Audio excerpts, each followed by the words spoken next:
and welcome into episode 41 of the Level Play podcast. My name is Connor. I am joined by Brian today as well. And once again, we are joined by a very special guest, Murat of The Athletic. Murat, how are you doing? Hey, so far so good. Having a pretty good toasty summer over here. How about you guys? Good, yeah. I mean, we're both working with the Gold Eyes, so toasty summer is right. We've been outside a lot, enjoying the sun and the hot days. Yeah, nice summer nights at the ballpark. But yeah, it's been a warm one this week, especially. So when those press box windows open, it gets steamy. Yeah, it's so humid. I don't doubt it. Yeah, I mean, the fans who are sitting in the sun have it worse, so it could always be worse, right? Yeah. But we're here to talk about the Winnipeg Jets. I mean, it's kind of a dead part of the offseason. Not really much is happening at the moment, but stuff was happening a few weeks ago. I personally want to start with Gabriel Vilardi, which was kind of the most recent news in Jets land to come out. Signed a 2-year bridge deal. Murat, you did a piece breaking down why the deal works for both sides. Just take me through, what that piece was about and why you think this deal works for both sides. Yeah, if I were Gabriel Vilardi and I'd just been traded from LA to Winnipeg and, I'd been drafted by one organization, I'd only known one. And, I think he's about to turn 24. I can't remember when exactly his birthday is, but I think it's in August. Might be August 31st, actually. Same as Blake Wheeler. It's 6 in here somewhere. Not sure. And anyway, so if you're just about to turn 24, it's your first time with the organization. I know that there are some Jets fans that might have hoped, well, hey, from Winnipeg's perspective, you may as well go super long term. He's just had a huge breakout season. You clearly believe in the guy because you traded Pierre-Luc Dubois for him, among others, of course.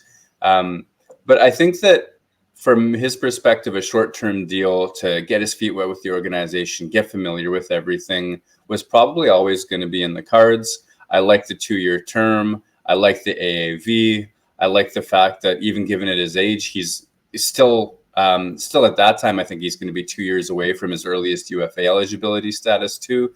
So it sort of like pulls away that, well, he could just file for arbitration and end up in free agency right away move. So I just think it's a nice get to know you contract at a dollar figure that is going to help Winnipeg's cap situation and let him grow into his role here.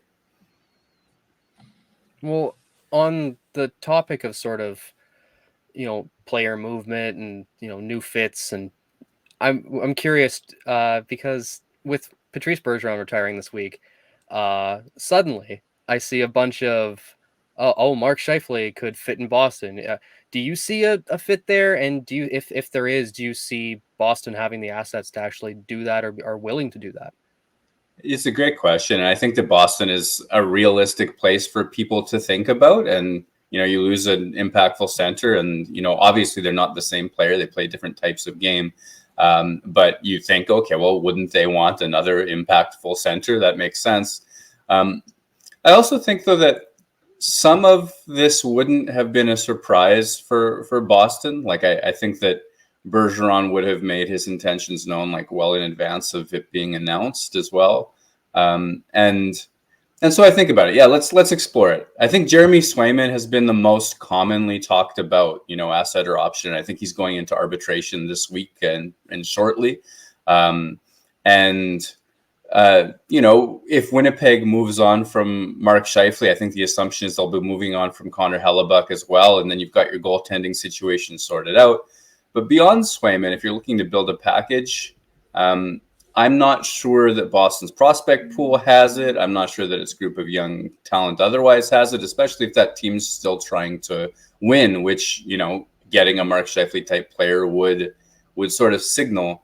For me as well, too, I could see Lindholm being the more appealing player for them. He's got more of a two-way acumen as well as scoring.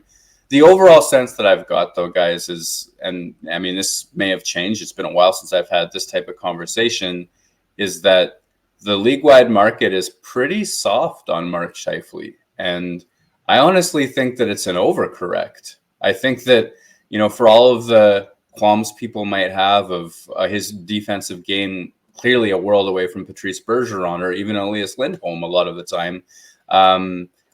he's not in that echelon that way, but his scoring has been so consistent. I think there's a little bit of a smear on everything to do with Winnipeg based on the way the season ended and all that sort of stuff. I still think that, at 31, is it that he is right now, that he's, a point per game center, even on the short term, has a lot of value. And the one concern is that extension. And I think that might be why some folks are leery. I like him to be a Winnipeg Jet this season, just based on the sort of like low market that I've, at least that I think that is for him. A lot of those points you made, I feel like you can say the same about Connor Hellebuyck. Where are we at with that situation right now? Because it seems like, the report came out that he doesn't want to resign. Then the report came out that he would like to play for the Devils. And then since then, it's been kind of just radio silence for the last month.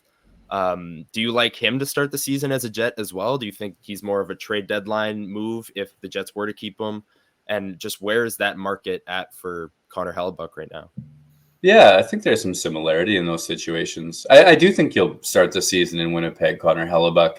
And I also think it's a situation where the market isn't or hasn't been what one would hope for a player as good as he is. Like, Scheifele, you can make he might be towards the bottom half of number one centers if you count defensive impact and things like that. Connor Hellebuyck's on a short list for players that are the best in the world at his position. And you would think that that's the sort of player you could get an awful lot back for.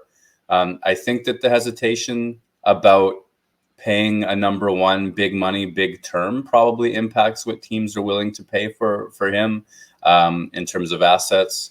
I think Winnipeg, I wouldn't be surprised if there's some element of Winnipeg trying to put this all on pause and going back at both of these guys for different types of relatively short-term extension and in hope. And I'm not saying that's what ends up happening, but there may be an element of that too. And then the awkward thing, I think, is going to be when you end up attempting to move them. If Winnipeg isn't in a playoff spot and you're looking to shop these guys, I think you've got a pair of really strong assets, good contracts, expiring deals, halfway through the season, it's a $3 million cap hit or so for each of them, and less than that by the trade deadline.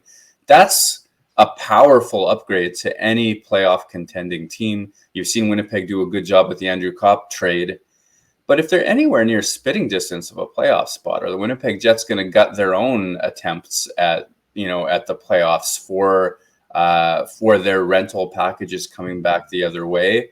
And there's just those are two competing pressures. You sprinkle in the fact that the offers haven't been big so far to this point this summer. If they were enormous, a deal would have been done. If New Jersey were willing to trade big ticket items, then, I think that we would probably have seen deals by now.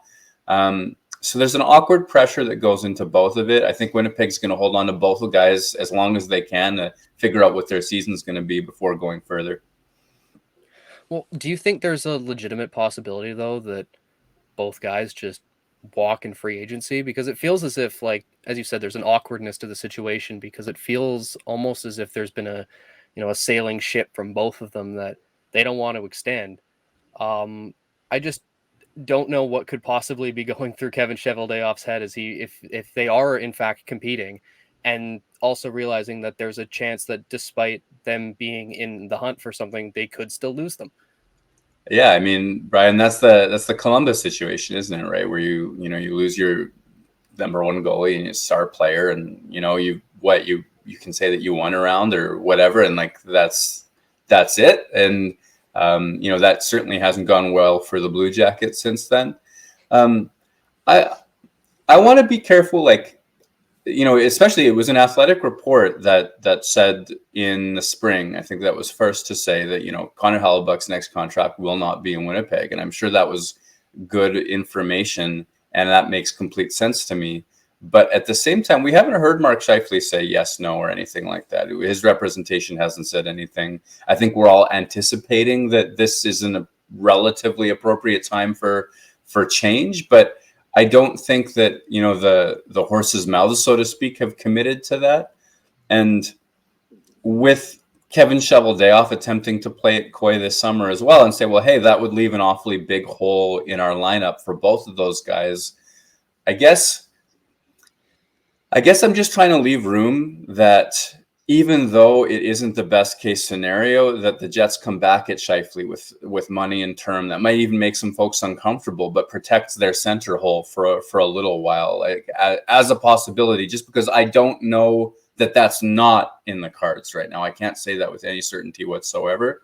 But again, I think your question is the fear-based question is like, what if they went into this, lost them for nothing, and then you're just looking at the assets burnt because you didn't get in front of it. And I mean, even acknowledging they're in a tough spot, I think that would be so unfortunate for the club, especially knowing, we've been staring at 2024 for years at this point.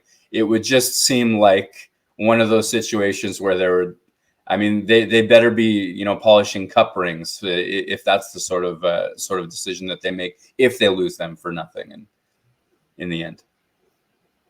Well, and I now on that, with the general sort of assumption at this point in the offseason, unless something really changes, it seems as if we're going at least into the start of the season with both of them. With the Dubois trade and some of the signings and everything, do you actually see, though, this team with Scheifele and Hellebuyck on it improved on paper from last year? I think it's close. I think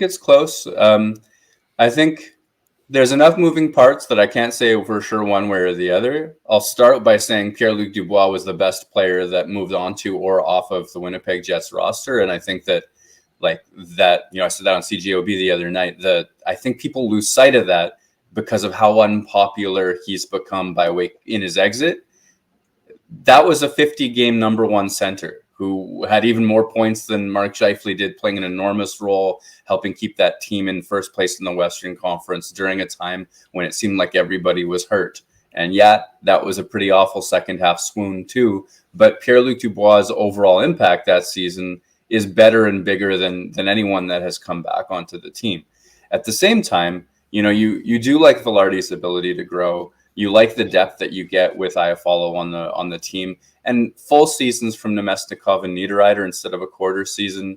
I think you poke at a little optimism, hoping for health from Nikolai Ehlers and from Cole Perfetti. And usually when you chain all of these things together and you're saying like this and that and that and that, like you're sort of stretching your odds pretty thin. You can't flip a coin and be like, well, we're going to get heads 10 times in a row kind of deal, right? Like that's just not how it works. I do think that there's more optimism for these types of things, like having those guys stay healthy. They usually do. It's not a 50-50 thing. So I think there's enough to like on that roster to say that it could compete for a playoff spot just as the previous version did. And I mean, if it stays healthy, that maybe win a round. I don't see a guaranteed playoff spot or a Stanley Cup run in it, but I do see a team that could compete for one. And I feel like one of the biggest questions on whether or not they'll be able to compete for that playoff spot is the second line center. You've got Cole Perfetti, maybe even Vlad Nemesnikov or Gabriel Vilardi, who could win that role. We're a ways away from training camp, but where do you kind of see, like, who's leading that race as of right now? Who would you bet on as coming out of training camp as the second line center?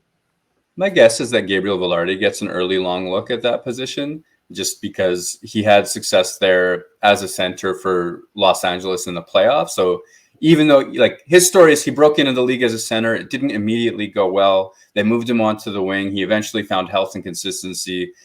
He became, he grew into himself. He has this breakout season. And then also, they move him to center for the playoffs and he has success there. So he hasn't predominantly been one, but it's how he grew up, and he did it recently, I guess, is the argument for him. Neither one of those three players has a track record of winning faceoffs in the NHL, even in this most recent stretch. And I wonder how Rick Bowness is going to approach that. This is a guy who played Kevin Stenlund on the second line every now and again to get those right-handed faceoffs. And, it wasn't that extreme, but he's certainly a faceoff disciple, Rick Bowness is, when it comes to certain moments. So if Vilardi is the front runner, and you want to supplement him with a veteran, Nemesnikov's around, or even if you're still giving Cole Perfetti a chance there, and I think based on management speaking, there's a realistic chance that happens.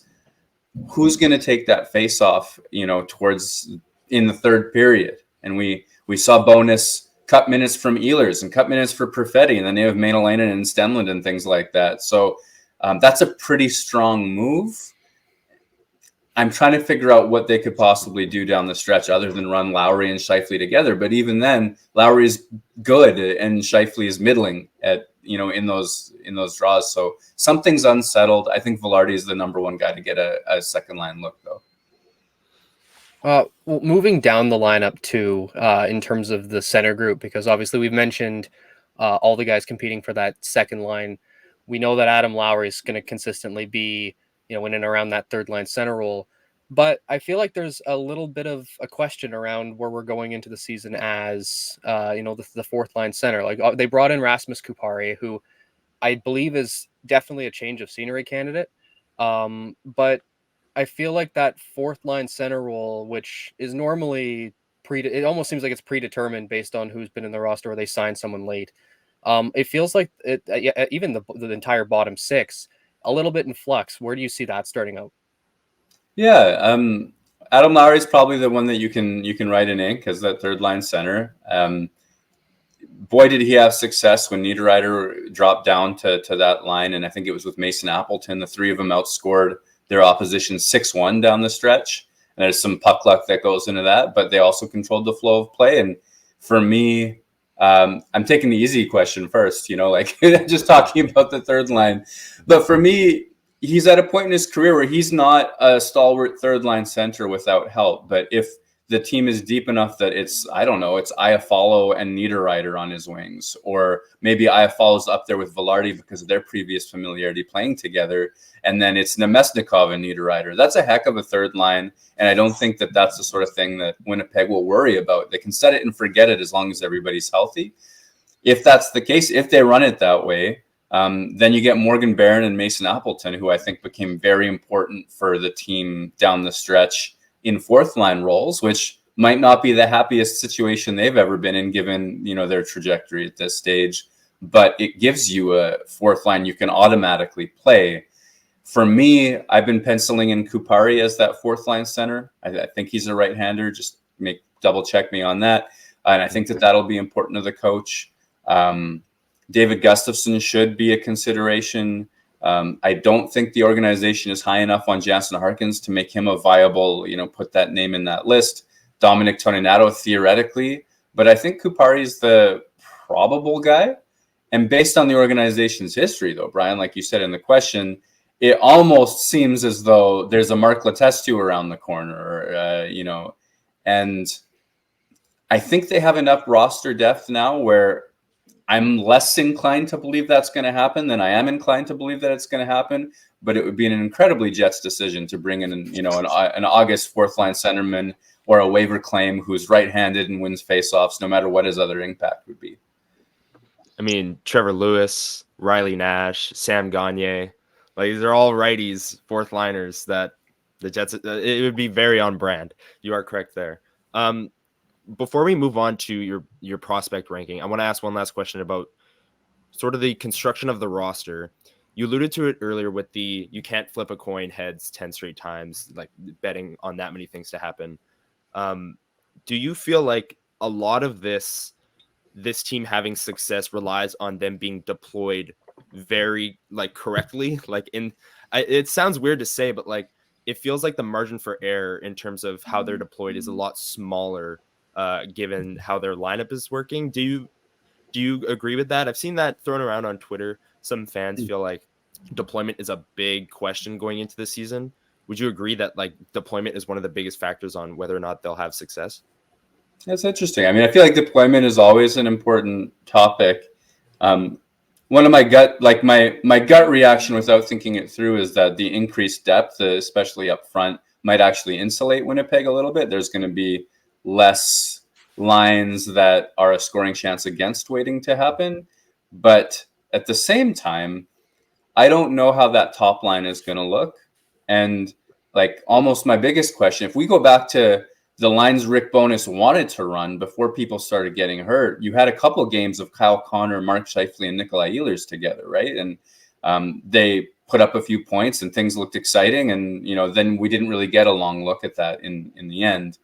And if you go back to that, which could happen, if that's your top line, you just take your 3 best offensive players and put them together and like tell them to go cook, then I think deployment matters a lot, because they will generate points, and they will generate points against anybody. The question is who will generate points against them. And I think that's where where I see like decided strengths and weaknesses existing on the same line. You might even say that if you run the line like that, now you have Vilardi and Perfetti, 2 relatively young players as well. I mean, there are going to be nights where they're in tough. So I think getting the balance right, seeing what the actual results are, depending on how you choose those lines, there might be more than one that you'd prefer to be an offensive zone start type of group. Only thing I can say for sure is Lowry's job is going to be the same as it ever was, and they're going to lean on him. Well, I'm going to jump now from current Jets deployment to potential future deployment. And you recently had a prospects article which ranked your top 10 Jets prospects. I want you to start right at the top of the list, which is where you had Chaz Lucius. What is the argument you made for him being the top prospect in the Jets pool? It's all about ceiling for me with Chaz Lucius. And the concern that's going to dock him on lists and in fans' hearts is going to be his injury history.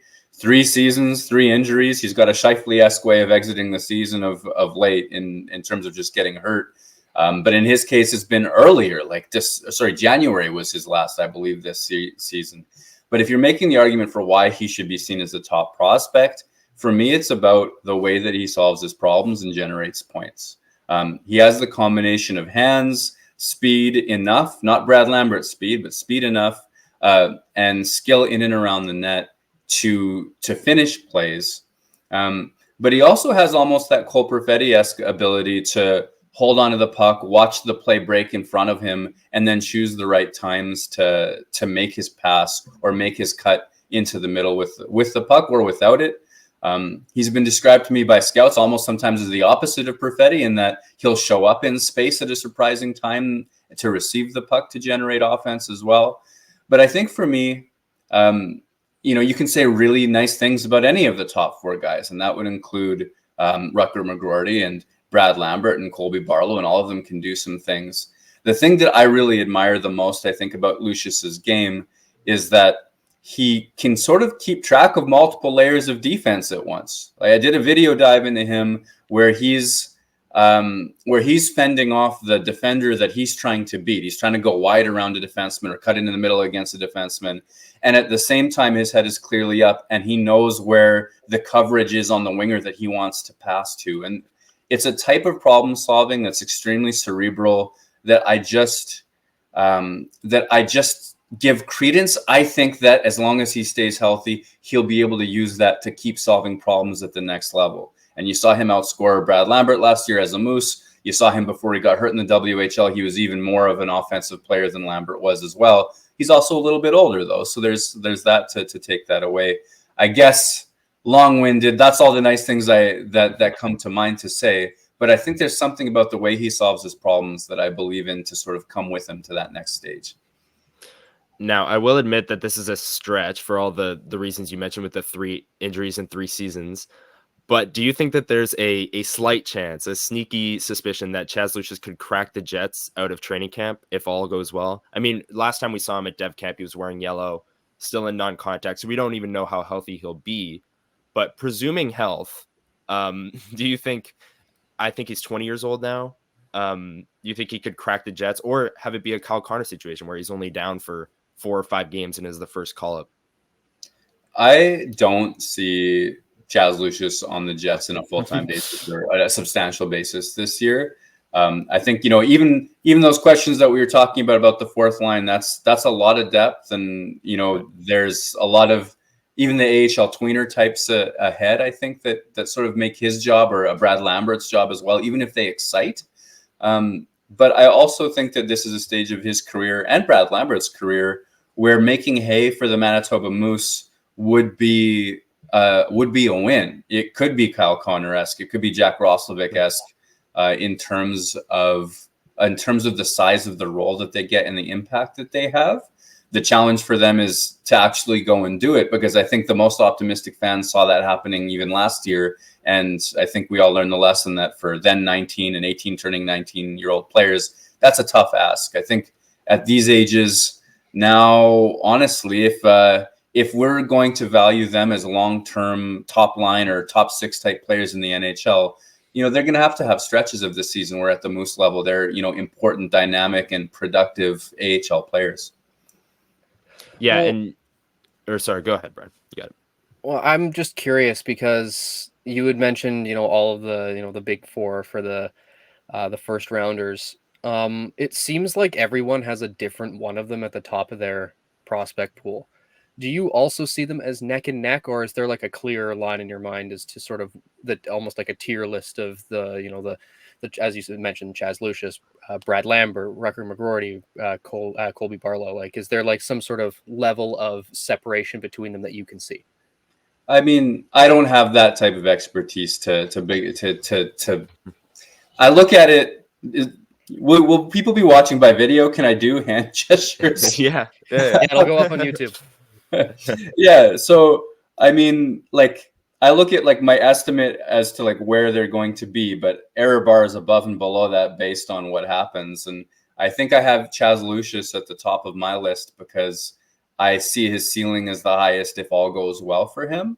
I have Brad Lambert fourth of those guys. And when you talk about problem solving and sort of how he's going to generate his points at the next level, I think at the WHL level, he's been able to reclaim his confidence and reclaim his game by being more than those players can handle, by being too fast, too skilled. His hands are too good.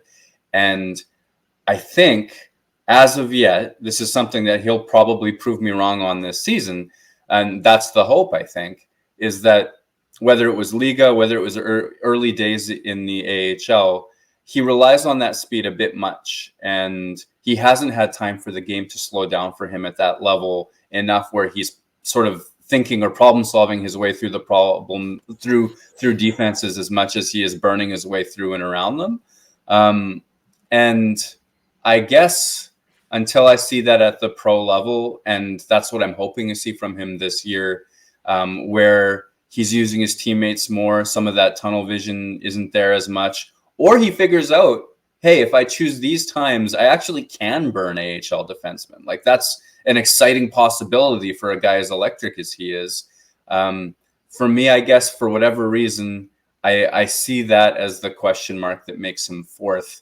But the margins between first and fourth in that group are so small to me that and I wrote this in my piece too, that any one of those guys could be Winnipeg's best player before this is all said and done. Yeah, it's really funny because you look around and I think Scott Wheeler had Colby Barlow at the top of his list. You ask most of Jets Twitter, it's Brad Lambert, based off, the flashiness, the big plays.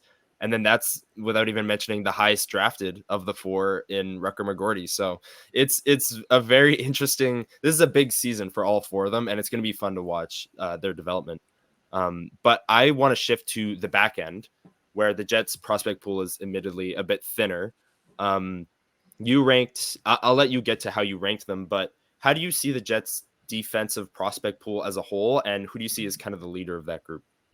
Yeah, I get the sense that Winnipeg isn't as high on its own defensive supply. I didn't mean to rhyme, but like, I think that for a long time, as observers, we've watched what Ville Heinola can do at the AHL level, the way that he carves that league apart, the way that so many plays run through him. He's the guy that's going to get the retrieval. He's going to make the breakout pass. He's going to transition the puck. He's going to jump into the offensive attack, and putting the puck in his hands at that level is usually an indicator that good things are about to happen. And so his teammates use him and encourage him to activate.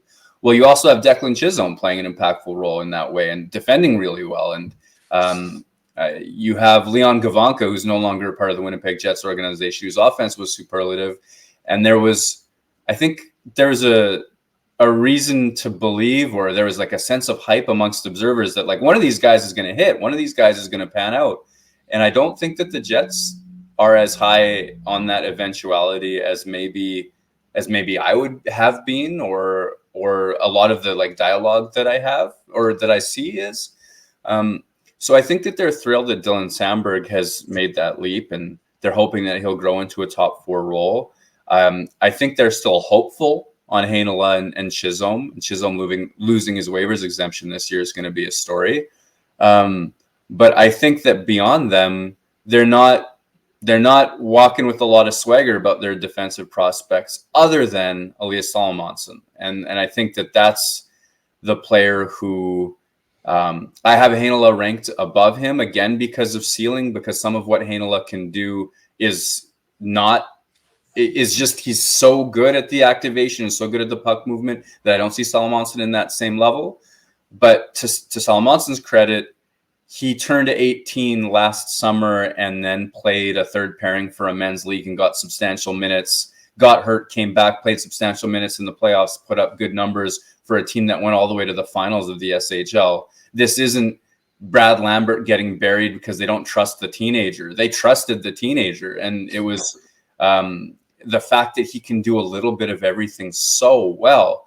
I mean, he has enough size to compete. He has enough speed to compete. He has enough hockey IQ.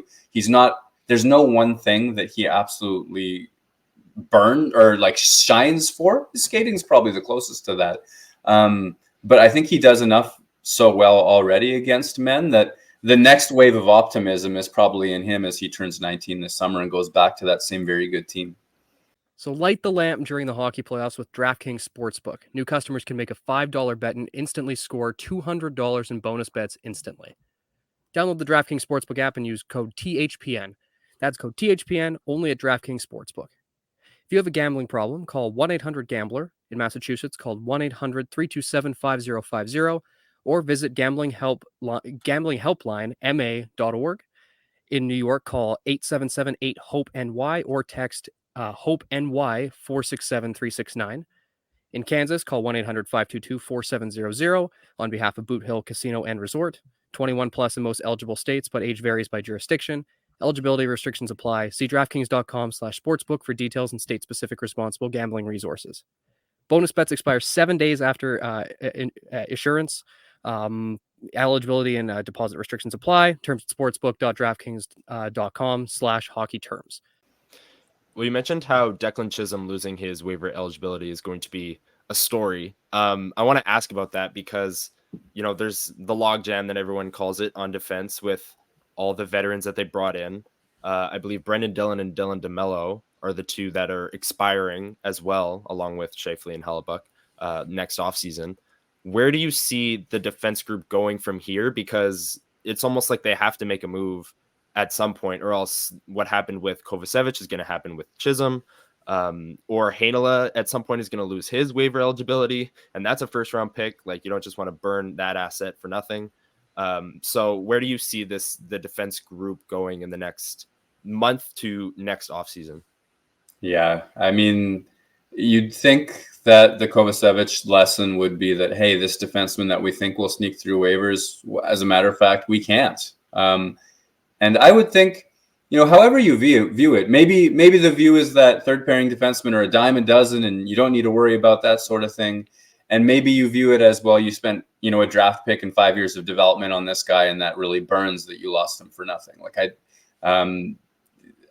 whatever your takeaway is, I think Chisholm's in a similar position heading into camp this year. I've been trying to get a sense, just poking around, like, how likely is it that this guy would be claimed? And I've sort of heard both sides of the coin. I've heard people tell me, like, you know what, I think he would be. I think that he's the sort of player that people would recognize and identify. And I've also heard people tell me that, like, you know, at training camp, there's going to be so many guys on waivers that the idea of committing to him in the NHL for a little while might be a little bit much.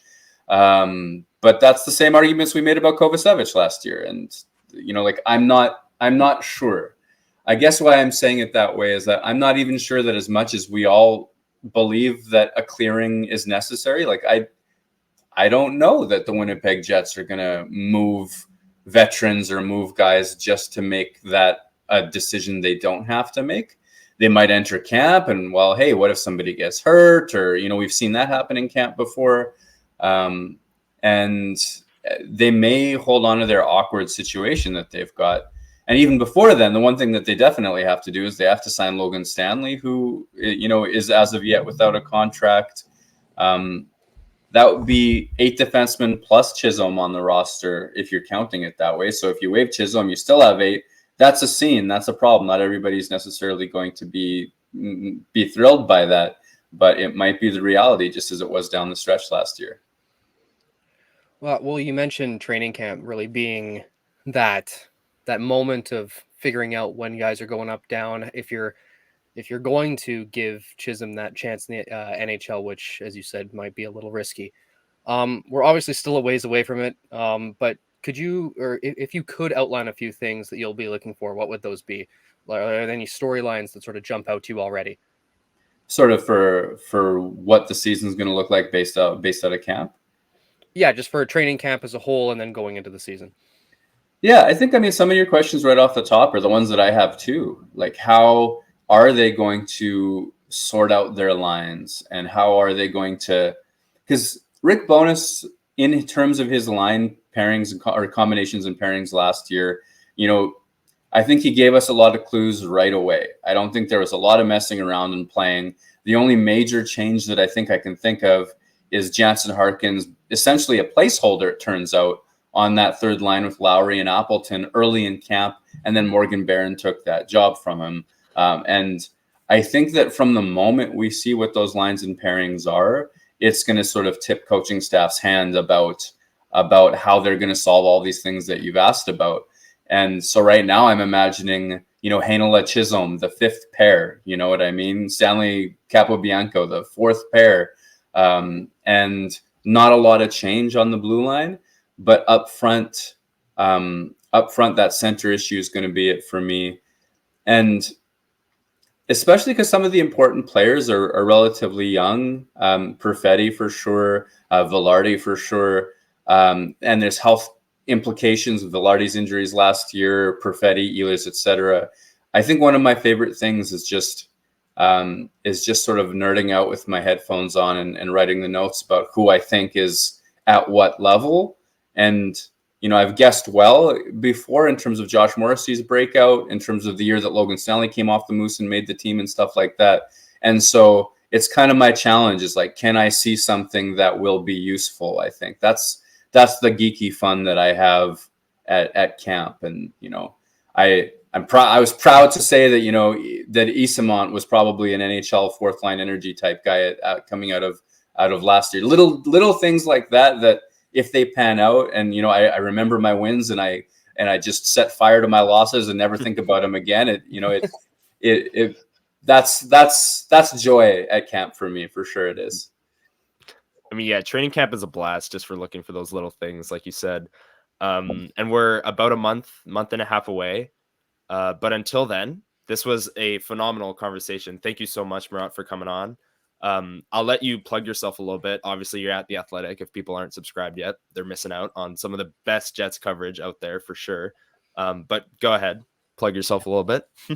Right. I mean, yeah, Connor, thanks for having me, and Brian, thanks for the invite. And I mean, yeah, I want to grow, and at this stage, obviously, yeah, I'm at The Athletic, and that's the place to find my Winnipeg Jets coverage. The community there is amazing. The comment section is my favorite place on the internet. Every time I do a deep dive of any kind, I learn plenty in the comments as well. And people are always sort of adding their own in like a measured and respectful and thoughtful way, which is joy for me as well. So yeah. Yeah, man, like, yeah, and I've heard other writers like sort of speak to it with envy, and that makes me proud of us as terms of a Winnipeg market, to be honest. So that's where I am, and sort of where I sort of hope to keep growing and sort of taking the next steps in this year. And so we'll see what risks and interesting story types we can come up with for you guys. I'm bad at self-hype, but hopefully that made some folks who haven't poked around my stories want to read them because I think they're pretty good. Well, it certainly made me excited. There you go. If you subscribe to The Athletic, you'll know who the next breakout candidate is around training camp. Boom, done. Yeah, No. there you go. All right, well, this was episode 41 of the Low Flight Podcast. Murat from The Athletic, thank you so much for coming on. This was a blast. And yeah, unless we've got anything else, I think we're good to get out of here. Well, thanks for having me. Thanks again, Murat, for coming on, and we will see you all next week. See ya.